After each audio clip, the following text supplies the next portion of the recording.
In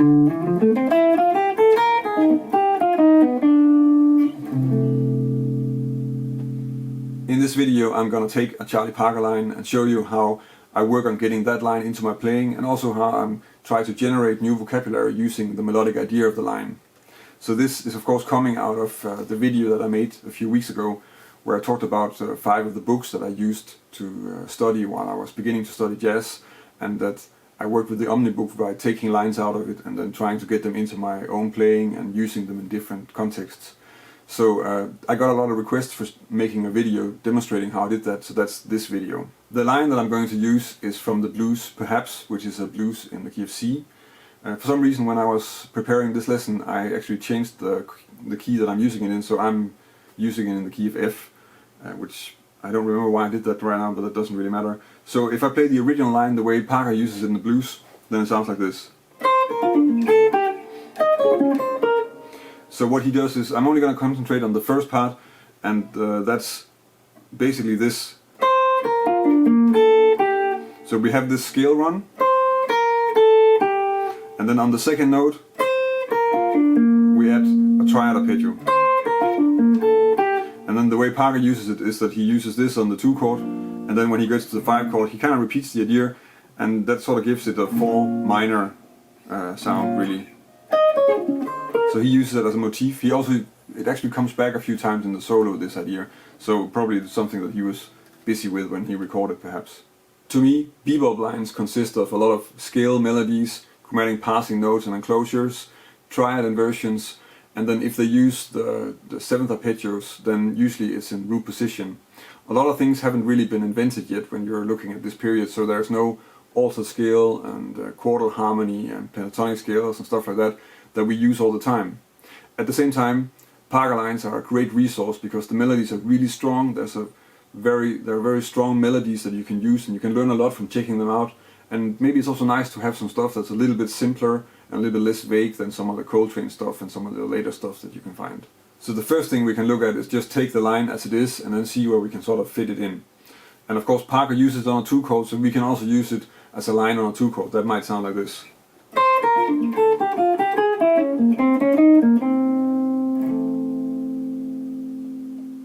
So here I'm using it on a G minor 7, and I'm not really trying to make bebop lines or trying to be authentic in that language, so I play an altered dominant in the 2-5-1 because I do that really often.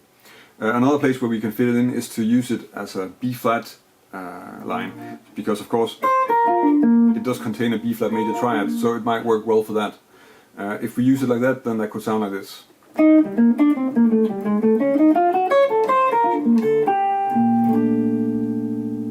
That's using the line as it is and trying to insert it into our own playing. So you have to look at these examples as being examples of how I might try to sit down and incorporate it in a few lines, and then the next step for me would probably be to just try and use it on a standard that I already know, and then just add it whenever I could to get it to sort of sit well in my own solos. But we can of course also use it to generate some new material.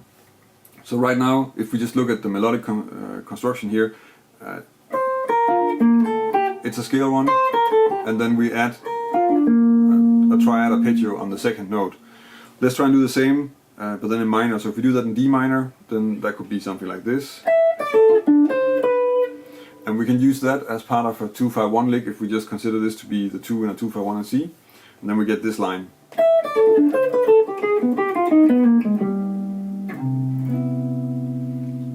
So here I'm just using exactly the same idea. We have a descending scale run from E, so E down to B, so, and then on the D minor, on the D I'm adding the D minor triad, and then I turn that into sort of an altered line. Now that we have a minor version of this line, we can also use it on an altered dominant, because if we take a G7 altered, we can use the sort of A-flat melodic minor version of the line, so that would be this. And if we take that into a line, then that will sound like this.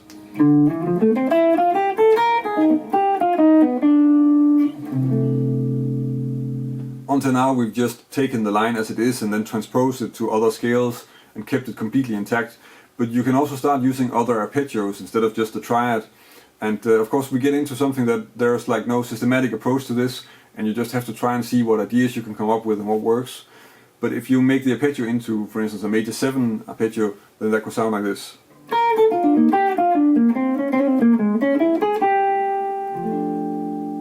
In this line I'm using a scale run from the 3rd of G minor, so it's B flat, A, G and F. And then because I want to add an arpeggio on the 2nd note, I can't really add, like, if I added the triad it would be the A minor triad. That doesn't work that well, but it works really well to just make this whole run into a B flat major 7 arpeggio, and then continue, and then of course turn into an alto dominant on the C7 and we'll resolve that. A similar idea, if we were to use it with a drop 2 voicing, could be this.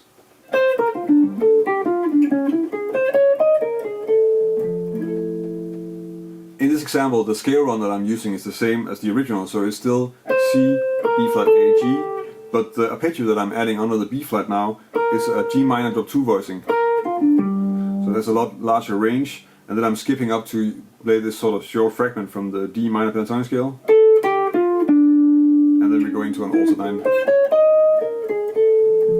and resolve to an F major 7. You can probably tell that when I'm working like this with the lines, I'm not really trying to make bebop lines at all. I'm immediately just taking the idea and then trying to incorporate it into my own playing in a way that I think works. That's just how I work, and I'm not trying to be a bebop cover band in any way or something like that. I mean, if that's what you want to do, then that's of course fine, it's just not what I do. I think with this video what you really want to see is not only the lines, but also just the idea of trying to incorporate stuff and trying to use lines that you're checking out to come up with your own lines. Because in the end, I think everybody would agree that what you want to do is not play Charlie Parker lines, you want to make your own lines and you want to learn from his lines. One thing that the line that I used for this entire video didn't contain is that nice mix of 16 notes and trills and 8 notes that's also sort of typical for medium tempo bebop solos.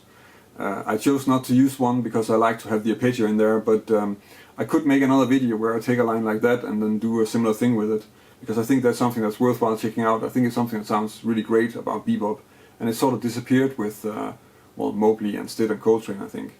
So if you want me to make a video like that, then just let me know in the comments. If this is the first time you see one of my videos, then feel free to subscribe. I publish a new lesson every Thursday, and I've been doing this for quite a while, so there's already really a lot of lessons on my channel. And for the rest I also publish backing tracks, Q&As and vlogs and other things, all related to jazz guitar and exploring jazz guitar, voicings, scales, arpeggios, all that kind of stuff. So if you're looking for that, then my channel is maybe what you're looking for.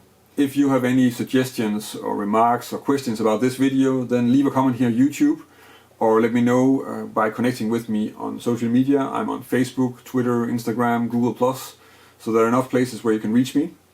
If you want to download a PDF of the examples that I went over in this lesson, you can go to my website. In the article that accompanies this video, there's also a PDF download of all the examples.